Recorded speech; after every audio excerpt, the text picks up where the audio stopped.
સંતશ્રીઓ તમામના ચરણોમાં નતમસ્તક વંદન કરું છું અને મોટી સંખ્યામાં મારી સામે પધારેલા આદિવાસી સમાજના લોકો, બક્ષીપંચ સમાજના લોકો, ઓબીસી એસસી એસટી સમાજના લોકો, મારા ખેડૂતો, મારા પિતા તુલ્ય વડીલો, મારી માતૃશક્તિ ભાઈઓ બહેનો બાળકો અને ખાસ કરીને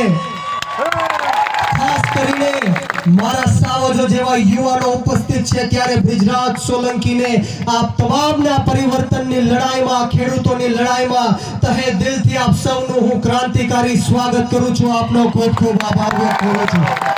સાથોસાથ ભારે જહેમત ઉઠાવીને આમ આદમી પાર્ટીની જે ટીમ છે એમણે એટલી મોટી સભાનું આયોજન કર્યું, એમની માટે એકવાર જોરદાર તાળીઓ થઈ જાય.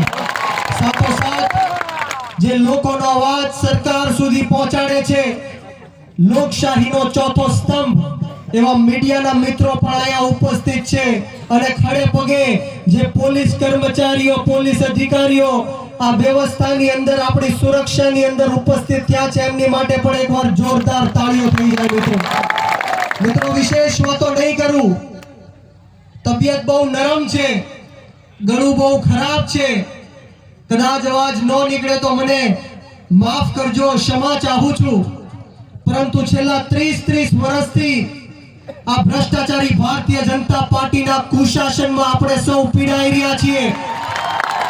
ત્યારે આ સભા જ્યારે થવાની હતી ત્યારે આયોજક મિત્રોએ મને વાત કરી કે આ સભામાં ન આવવા દેવા માટે લોકોને ધાક ધમકીઓ આપી, જેલમાં નાખવાની બીકરાણી બતાવી, ખોટા કેસો કરવાની બીકરાણી બતાવી. ત્યારે આ જાહેર મંચ પરથી આ ભ્રષ્ટાચારી ભારતીય જનતા પાર્ટીના લોકોને કહેવા માંગુ છું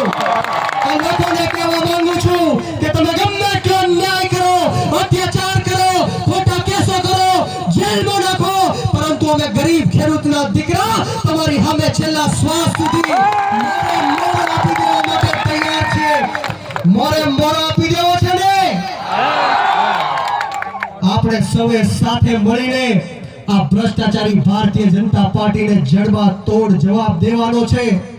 અને આ જાહેર મંચ ઉપરથી કહું છું કે જે લોકો ચૈતરભાઈ વસાવાની જાહેર સભામાં ઉપસ્થિત થાય છે, આમ આદમી પાર્ટીની જાહેર સભામાં ઉપસ્થિત થાય છે,